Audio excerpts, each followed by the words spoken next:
Continuing with Exodus 17. Then Amalek came and fought with Israel in Rephidim.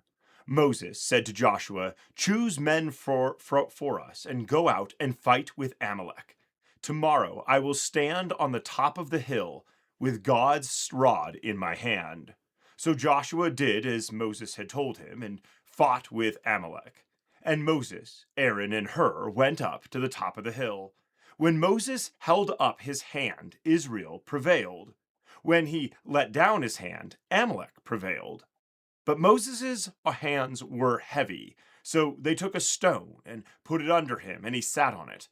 Aaron and Hur held up his hands, the one on the one side and the other on the other side. His hands were steady until sunset. Joshua defeated Amalek and his people with the edge of the sword. Yahweh said to Moses, "Write this for a memorial in a book and rehearse it in the ears of Joshua, that I will utterly blot out the memory of Amalek from under the sky." Moses built an altar and called its name Yahweh our banner. He said, "Yah has sworn Yahweh will have war with Amalek from generation to generation." Okay, so there's a lot going on in this little passage here. Some of it very, very confusing. Others of it, there's more. Okay, so first of all, who is Amalek? Like, what is this? Well, we go back to Genesis, and Timnah was concubine of Eliphaz, Esau's son, and she bore to Eliphaz Amalek. These are the descendants of Adah, Esau's wife. So this is a group of people who are descended from Esau. Remember, we have Jacob and Esau, and this is not this is the guy who's red and hairy and he's kind of animalistic, right? He's the one who trades his birthright for a bowl of soup. He's the one, yeah, like this guy. Okay, this is the guy, and his descendants are this group of people. Okay, so that's who Amalek is. Okay, so they come, right, and they attack. Okay, they fought. They fought. Now, remember, this is Israel coming up out of Egypt, and they are totally ready for battle, except they're totally not, because God says, "I'm not taking you by the way that would actually like lead you past anybody who you might fight." That's in the past. We've talked about that. And then also, when they finally encounter the Egyptians coming after them, they're like, "What are we going to do?" Okay, and they just kind of flail. So now they're actually going to have their first encounter. And this one is not one that they actually initiated. This is one that Amalek came and attacked them. And we know from Deuteronomy that there's a little bit more to this story than that. Remember what Amalek did to you by the way as you came out of Egypt, how he met you by the way and struck the rearmost of you, all who were feeble behind you, when you were faint and weary, and he didn't fear God. So in Deuteronomy, we have the added details that he did not come in from the front and attack. Like Amalek was not like, "Hey, we're gonna have a little battle here." Instead, they stuck around back and started picking off the stragglers from behind. That is just not cool, right? Like that's not okay. And so these guys are just not cool, okay? So now, what is the strategy? Well, Moses talks to Joshua and says, "Hey, go get us some people and let's fight them." All right. Important to note is that Joshua is the Hebrew for Jesus, which is Greek. So Joshua and Jesus, same name, just two different languages. Okay. And so that's going on with this particular passage. This is kind of one of those first instances of this. And we have, Joshua and Jesus both mean like, God saves, salvation saves kind of thing. Okay, so we have that going on. Okay, and then what we have is the method by which they fight. Now, obviously, Joshua is actually doing fighting here, right? Like that's happening. But in order to win, Moses has to have his hands up over his head holding the rod of God, the staff of God. Okay? That's kind of weird, right? So that's odd. And commentators go back and forth on this. Like some people are like, okay, he's definitely praying. And that's why whenever they're losing, he's like giving up on praying. But we need to remember that we need to pray. And it's not bad to pray, but like that's also just not in the text. So then other people are like, no, this is about like holding up the banner, which we get to later, this banner idea. And like this is saying, okay, this is we're winning by God's power through this. Okay. Not that this is like a magic wand or anything, but instead that this is the symbol of we're fighting by God's power. It's not because you guys are brilliant strategists or anything like that. Okay. So that's part of this thing. But then it says that Moses is having this thing, but his hands were heavy. Okay.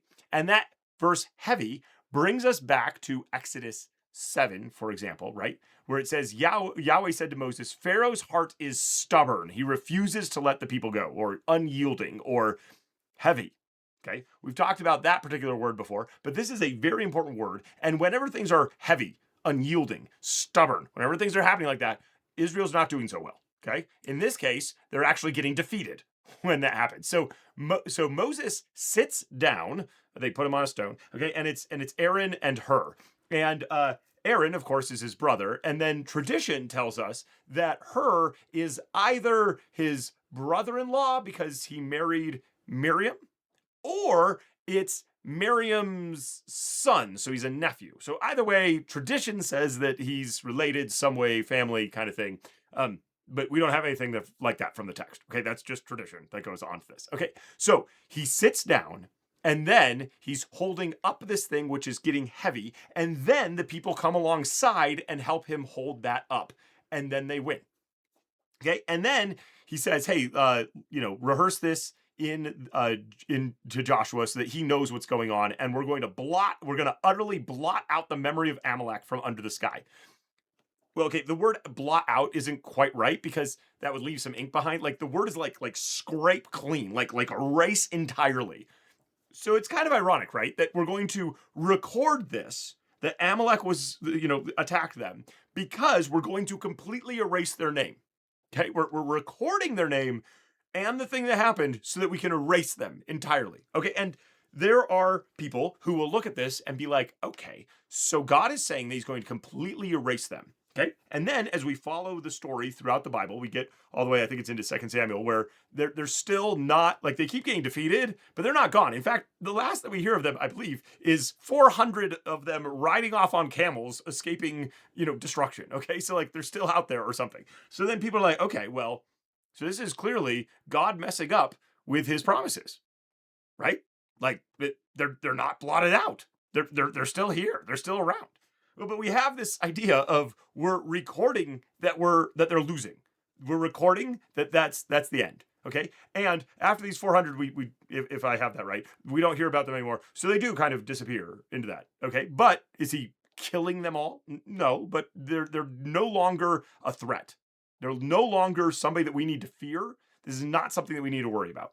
Okay, so that'd be another way of looking at these passages instead of just being like, it's all a bunch of hooey. Okay, so that's one thing. Okay, then we have this thing where he says Yahweh is our banner. It's actually interesting because the Hebrew like Chabad.org, they actually translate it as he is our I think it's mystery. No, it's a different word. And I was like, that's weird because everybody, like every other tool that I have says that that's not the word. It means banner. So I don't know what's going on with the Jewish site. I don't understand. Just not clear on that. Maybe some scholars can leave some notes below as to what's going on with that. I didn't dig far enough, and I do not know the languages well enough to have any kind of clue as to what's going on with all that kind of stuff. Okay. And then it says, he said, Yah has sworn Yahweh will have war with Amalek from generation to generation. Okay, this text is actually like very weird. Apparently, like you can go look up different like versions of it in different translations and stuff. And the wording is just weird. And translators are doing their best, but it doesn't make a lot of sense because there's like a throne thing going on. Like there's weird stuff, and we just don't even know exactly what's going on with the text. Okay, so that is the end of 17 and how 17 ends. Okay, now 18. Now Jethro, the priest of Midian, Moses' father-in-law, heard of all that God had done for Moses and for Israel and his people, how Yahweh had brought Israel out of Egypt. Jethro, Moses' father-in-law, received Zipporah, Moses' wife, after he had sent her away, and her 2 sons. The name of one son was Gershom, for Moses said, I have lived as a foreigner in a foreign land.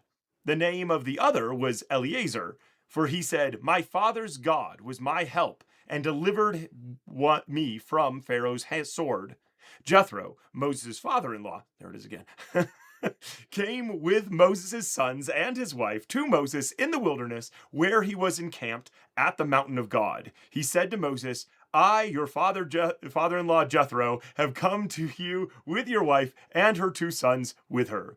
Moses went out to meet his father-in-law and bowed and kissed him, and they asked each other of their welfare, and they came into the tent. Moses' father-in-law told all that Yahweh had done. Moses told his father-in-law all that all that Yahweh had done to Pharaoh and the Egyptians for Israel's sake, all the hardships that had come on them on the way, and how Yahweh delivered them. Jethro rejoiced for all the goodness which Yahweh had done to Israel, in that he had delivered them out of the hand of the Egyptians. Jethro said, "Blessed be Yahweh, who has delivered you out of the hand of the Egyptians and out of the land of Pharaoh, and has delivered the people from under the hand of the Egyptians. Now I know that Yahweh is greater than all gods, because of the way because of the way that they treated people arrogantly." Jethro, Moses' father-in-law, took a burnt offering and sacrifices for God.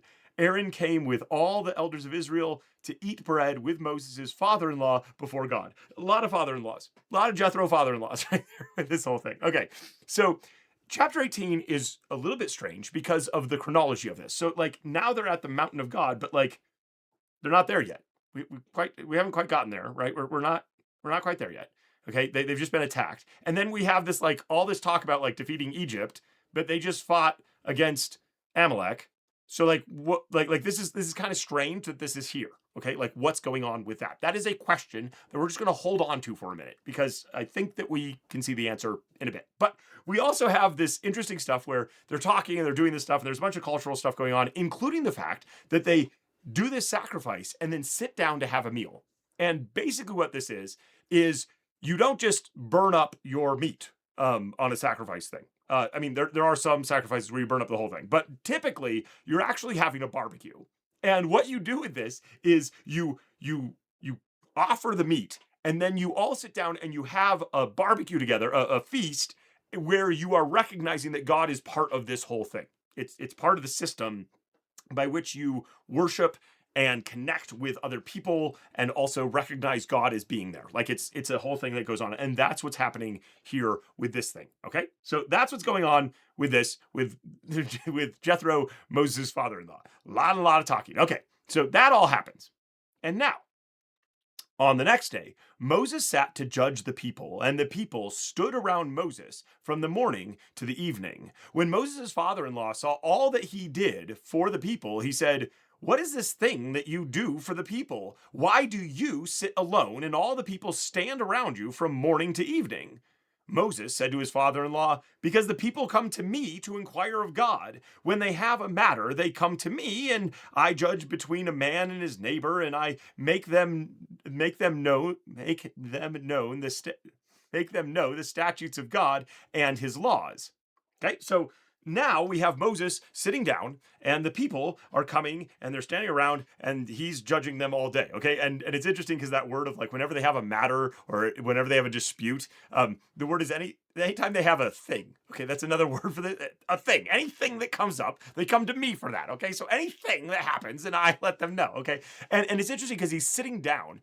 And this actually relates to the idea of sitting in Moses' seat, which comes up later in the New Testament. So this is based in this particular idea, right? Moses is sitting to do this. But that word sitting should be, you should be remembering that. That should be firing off something from, like, what we did before. Like, he was sitting. Like, there was something where he sat down. And hold on to that, okay? Moses' father-in-law, there it is again, said to him, let's see. All right, yeah. "The thing that you do is not good. You will surely wear away both you and this people that is with you, for the thing is too heavy for you. You are not able to perform it yourself alone. Listen now to my voice. I will give you counsel, and God be with you. You represent the people before God and bring the causes to God. You shall teach them the statutes and the laws, and shall show them the way in which they must walk, and the work that they must do. Moreover, you shall provide out of all the people able men who fear God, men of truth, hating unjust gain, and place such of them to be rulers of thousands, rulers of hundreds, rulers of fifties, and rulers of tens. Let them judge the people at all times. It shall be that every great matter they shall bring to you, and every small matter they shall judge themselves. So shall it be easier for you, and they shall share the load with you. If you will do this thing, and God commands you so, then you will be able to endure, and all these people also will go to their place in peace. Okay, so I think that this is why these two passages are put together, because now we have Moses sitting, we have the idea of things being too heavy for them, we have the idea of getting some people to come and support, making it lighter and easier so that you can stand, okay? And that's not necessarily in this translation, it's in these other words, right? You can endure, you'll be able to stand up, okay? It's going to be easier for this whole thing, okay? So we have this idea of in battle, we win because we're following God, and Moses has help.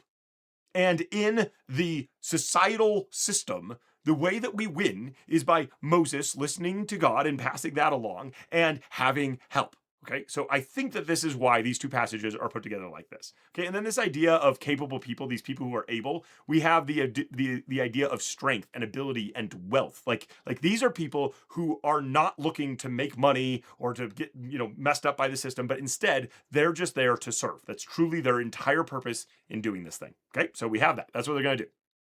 All right. So Moses listened to the voice of his father-in-law and did all that he said. Moses chose able men out of all of Israel and made them heads over the people, and rulers of thousands, rulers of hundreds, rulers of fifties, and rulers of tens. They judged the people at all times. They brought the hard cases to Moses, but every small matter they judged themselves. Moses let his father-in-law depart, and he went on his way to his own land. So that's what we have here. Now we've got this interesting thing that happened there, okay? But now we're into 19. In the third month after the children of Israel had gone out of the land of Egypt, on the same day they came into the wilderness of Sinai. When they had departed from Rephidim and had come to the wilderness of Sinai, they encamped in the wilderness, and there Israel encamped before the mountain.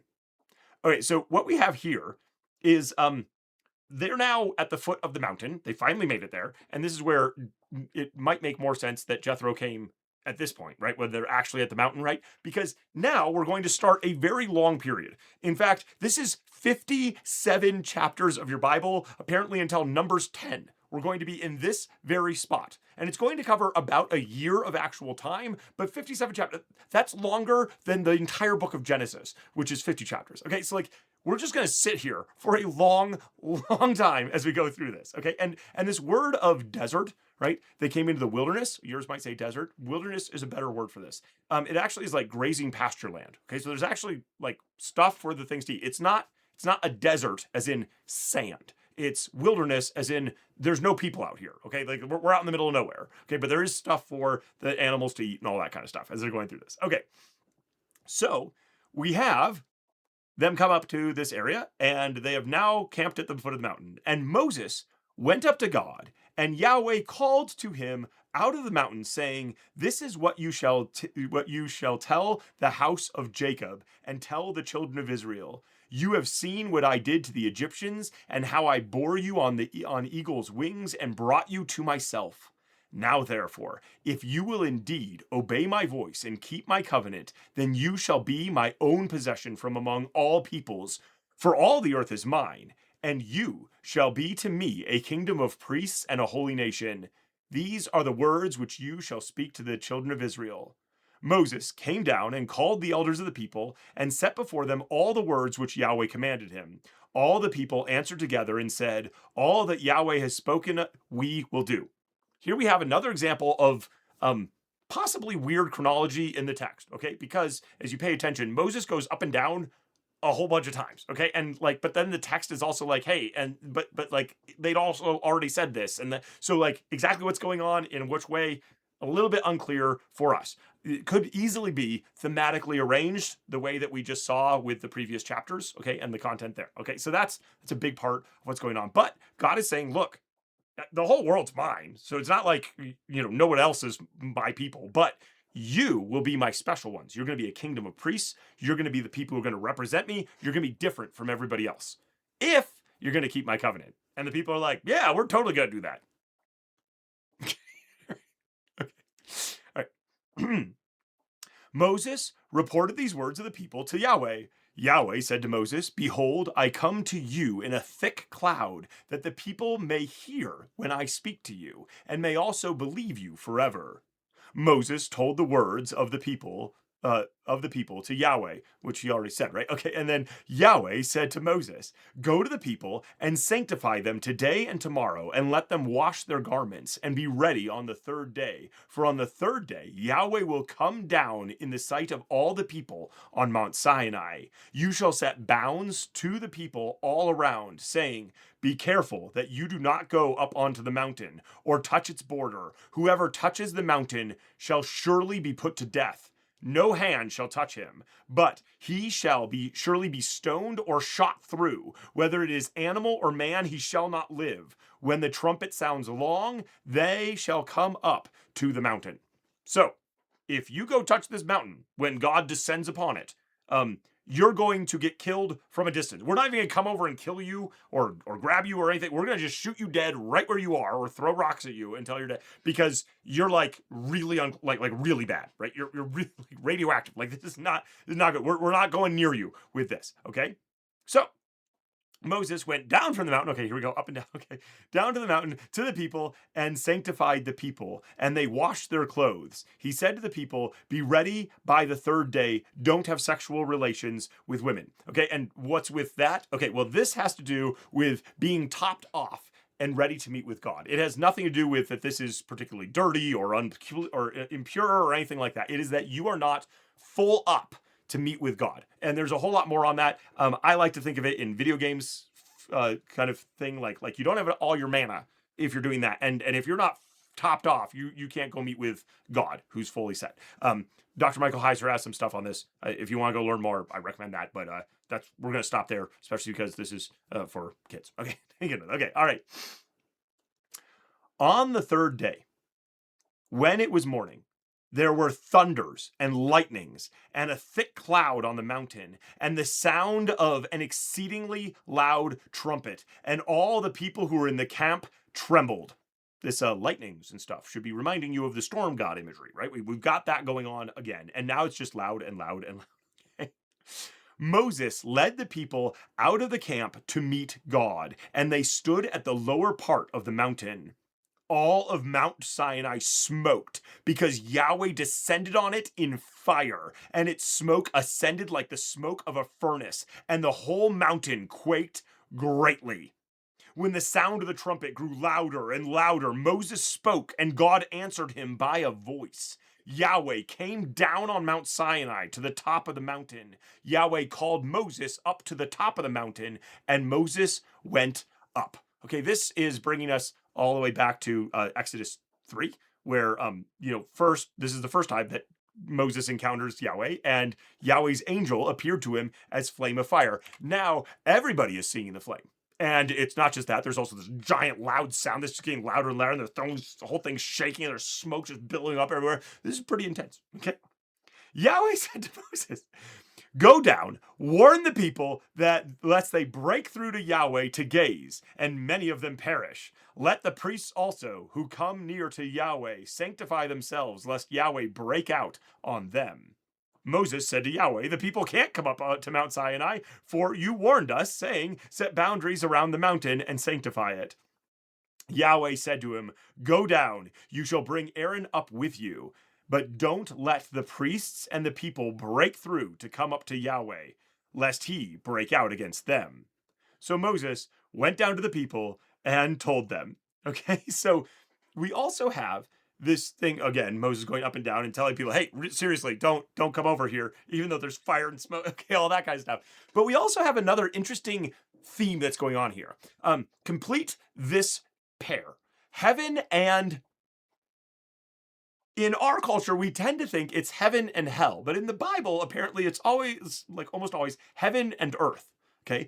Because it's this thing that we lost way back in Genesis, where heaven and earth were connected. Bible Project has a lot of good stuff about the cosmic mountain imagery and all that kind of stuff, where heaven and earth are connected in this high place in the garden. Everything's perfect and great. Okay, we have that, but then that gets broken, and we no longer have this good connection.